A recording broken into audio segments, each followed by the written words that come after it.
Media మిత్రులకు, electronic media మిత్రులకు, social media ఇన్ఫ్లుయెన్సర్స్కి అందరికీ స్వాగతం. దండోరా చాలా తెలంగాణ రూటెడ్ ఫిల్మ్ అండి. ఇది తను మురళి ఈ స్క్రిప్ట్ రాసుకున్న ఏం చదువుకున్నారు మీరు అని అడిగా. ఏం చదువుకోవటం అంటే అమెరికా నుంచి వచ్చాను అని అన్నాడు. అంటే cinema is all about emotion అండి, కమర్షియల్. ఇది మాత్రం నిజం. మనం ఏదో జనానికి సలహాలు సందేశాలు ఇద్దామనుకునే పరిస్థితి అయితే సినిమాకి వాళ్ళు లేదు. ఈ సినిమాలో ఎంటర్టైన్మెంట్ ఉంటుంది, ఎమోషన్ ఉంటుంది, డ్రామా ఉంది, అగ్రెషన్ ఉంది. నేను దండోరా అని టైటిల్ చెప్పినప్పుడు నేను అన్నాను, ఎందుకు వన్ సైడ్ అనుకుంటారేమో కదా ఆ సినిమా అన్నాను. లేదు, అది కామెడీ ఉన్నా దండోరా వేసినట్టే ఉంటుంది. ఎమోషన్ ఉన్నా సరే ఆ దండోరా ఏదైతే ఒక ఫీల్ ఉంటుందో, లోపల ఎమోషన్ ఉంటుందో, అది దాన్ని ఆ దండోరా అనేది ఒక ఎమోషన్. దండోరా ఈజ్ అన్ ఎమోషన్ అనేది నా ఫీలింగు. కథ విన్నప్పుడు నాకు ఒకటే అనిపించింది, ఆఫ్టర్ కోర్టు కన్నా ముందే ఈ సినిమా నేను కమిట్ అయ్యాను. కంటెంట్ ఫుల్లీ లోడెడ్ ఫిల్మ్ అండి. ఇది మనం ఇలా మాట్లాడగానే, లేదంటే మనం ఇలా బాధపడి చెప్పగానే సినిమా చూస్తారనుకునే రోజులు లేవు. ఎవ్వడికి అలాంటి ఓపిక లేదు, అంత టైము లేదు. ఫార్వర్డ్ చేయటంలోనే ఉంటారు మనం ఏం చేసినా. అది కాకుండా ఇది కంటెంట్ ఓరియంటెడ్ ఫిలిం. ఇది మనకి తమిళ్లో వచ్చినా, ఏ లాంగ్వేజ్లో వచ్చినా ఈ సినిమా ఆడుద్దండి, అంతవరకైతే కన్ఫామ్. ఇది నా అభిప్రాయం. నా అభిప్రాయాన్ని అంగీకరిస్తారా లేదనేది రేపు పొద్దున సినిమా థియేటర్లో రిలీజ్ అయిన రోజు మనకు తెలుస్తుంది. పాత్రలు ప్రతి ఒక్కళ్ళకి కూడా వాళ్ళ స్థాయిలో వాళ్ళని ఎలివేట్ చేసుకోవటానికి ఒక్కొక్క క్యారెక్టరు అలా క్రియేట్ చేశారు. ఈ పాత్ర దొరికిన ప్రతి ఆర్టిస్టులు అదృష్టవంతులేనండి. ఈ సినిమాలో వాళ్ళు ఎంతసేపు ఉంటారనేది సెకండరీ, స్క్రీన్ స్పేస్ ఎంత అనేది సెకండరీ. ఈ సినిమాలో చేసామంటే ప్రతి పాత్రకి ఒక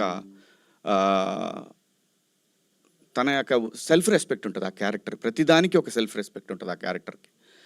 అంత బాగా కుదిరింది ఈ సినిమా. అలాగే బెన్నీ గారు వచ్చి చెప్పారు. బెన్నీ గారు ఇట్లా ఫోన్ చేసి, మా ఫ్రెండ్ అదే 90s ప్రొడ్యూసర్ ద్వారా ఫోన్ చేశారు నాకు. ఫోన్ చేస్తే రండి కథ విందామని చెప్పాను. వచ్చారు. ఆయన ఏదో అట్లా ఓ పక్కన అట్లా కూర్చున్నారు. కథ ఈయన చెప్పారు. ఆయన మాట్లాడలేదు. ఆయన చెప్పేసి ఆయన వెళ్ళిపోయారు. తర్వాత రవి గారు కథ చెప్పారు నాకు, మురళి గారు. నాకు అనిపించింది అనమాట చాలా. ఆ క్షణంలో నేను ఏదైతే 90s చేసేటప్పుడు ఒక మిడిల్ క్లాస్ ఫాదరు ఎలా స్ట్రగుల్ అవుతాడనేది ఎలాగైతే నేను ఆ సిరీస్లో అతను చెప్తున్నాను సేపు నాలో ఏం ఎక్స్ప్రెషన్ లేదు. అయిపోయిన తర్వాత ఎక్కడైనా దారి తప్పుతాడా అంటే కథ చెప్పడంలో ఎక్కడైనా పక్క వెళ్తాడా అనే ఫీలింగ్ నాకు. అది అతను చెప్పే వరకు, ఎండ్ క్లైమాక్స్ చెప్పే వరకు కూడా నాలో ఎటువంటి ఎక్స్ప్రెషన్ తను చూడలేదు. కానీ ఒక చోట నాకు కళ్ళమ్మ నీళ్ళు రావటం చూశాడు. ఇంకా అదే లాస్ట్ సీను. అది చూసిన తర్వాత అతను అలాంటి ఒక అనుభూతి ఇతను కథ చెప్పినప్పుడు అది వేరే, ఆ ఎమోషన్ వేరే, ఇది వేరే. బట్ అలాగా ఇతను ఏమైనా దారి తప్పుతాడని చెప్పి నేను ఏ కథ చెప్పినా కానీ, కోర్టు తర్వాత మీ అందరికీ తెలుసు మనం ఎన్ని సినిమాలైనా చేయొచ్చు. ఎన్నో వచ్చినాయి నాకు, రోజు 4-5 సినిమాలు వచ్చినాయి.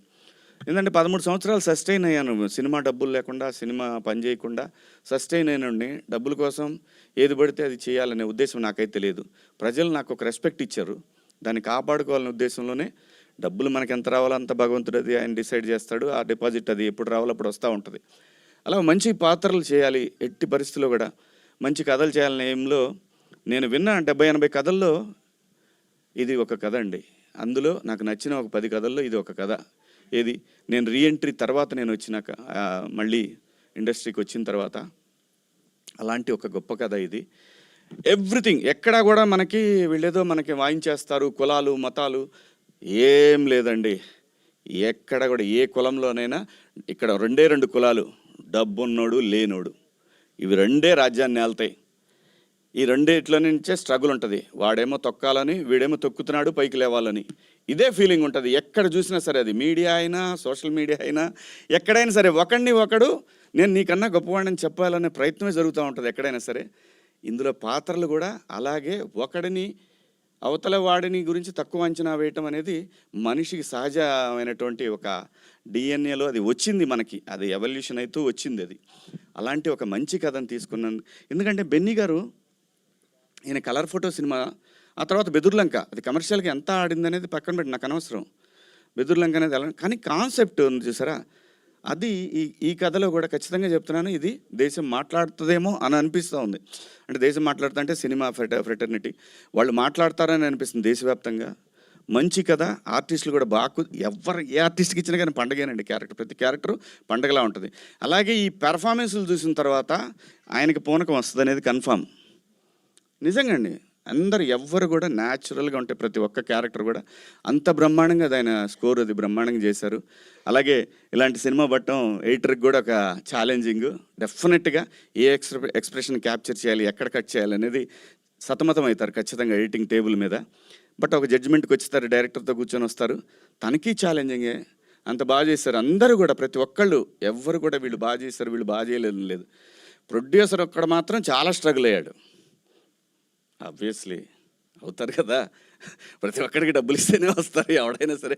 ఇవాళ పరిస్థితులలోనే డబ్బులు ఇస్తేనే పనిచేస్తారు. బట్ ఆ పెయిన్ ఉంటేనే దీనికి రెస్పాన్సిబిలిటీ ఉంటుంది. నేను చేశాను, 4 సినిమాలు చేశాను నేను. ఆ రెస్పాన్సిబిలిటీ ఉంటుంది, ఆ పెయిన్ ఉంటుంది. కానీ ఖచ్చితంగా ఇది టేబుల్ మీద బ్రహ్మాండంగా డెలివరీ అవుతుంది. ఏం టెన్షన్ వద్దండి. ఖచ్చితంగా 25వ తారీఖు క్రిస్మస్కి ముందుగా ఓవర్సీస్లో 23వ తారీఖు నుంచి ప్రీమియర్స్ ఉంటాయి. నేను ఇక్కడ కూడా అదే రోజు ఇద్దామండి. ఎందుకు భయపడాలి, మనం ఎందుకు భయపడాలి, కంటెంట్ ఉంది ఇక్కడ. సినిమాని నమ్మి, కథని నమ్మి చేసిన సినిమా బ్రహ్మాండంగా ఉంటుంది. మీరందరి ఆశీర్వాదం కావాలి. బాగాలేదని మనం ఎంత చెప్పినా కానీ, మనం ఎంత ఏం చేసినా కానీ వాళ్ళకి నచ్చని దాని గురించి రాయమన్నా రాయరు, అది పోదు పెన్ను. దానికి కూడా ఒక సెల్ఫ్ రెస్పెక్ట్ ఉంటుంది. మనం ఎంత చెప్పినా కానీ దానికి కూడా ఒక సెల్ఫ్ రెస్పెక్ట్ ఉంటుంది. కాబట్టి ఖచ్చితంగా నమ్మి చేశాము, నచ్చుతుందని ఆశిస్తున్నాను. రండి, థియేటర్స్కి రండి. మంచి కంటెంట్ ఉన్న ఫిల్ము 25వ తారీఖు, 26, 27, 28 జనవరి 1 సెలబ్రేషన్స్ ఉంటాయి ఖచ్చితంగా. ఈ సినిమాకి సంబంధించి అందరం కలిసి ఎంజాయ్ చేద్దాం థియేటర్లో ప్లస్ బయట. థ్యాంక్ యూ అండి, థ్యాంక్ యూ అవకాశం ఇచ్చినందుకు ఈ సినిమాకి, బెన్నీ గారికి, అలాగే మురళీ గారికి, అలాగే సినిమాని ఎగ్జిబిట్ చేస్తున్న డిస్ట్రిబ్యూటర్స్ మైత్రి వారికి, అలాగే ప్రైమ్ షో వారికి అందరికి కూడా, అలాగే యుఎస్లో డిస్ట్రిబ్యూట్ చేస్తున్న భద్రకాళి వారికి అందరికి కూడా పేరు పేరున ధన్యవాదాలు. Thank you. మీడియా మిత్రులందరికీ కూడా thank you so much sir. Thank you. Thank you Shivaji గారు, థ్యాంక్ యూ సో మచ్.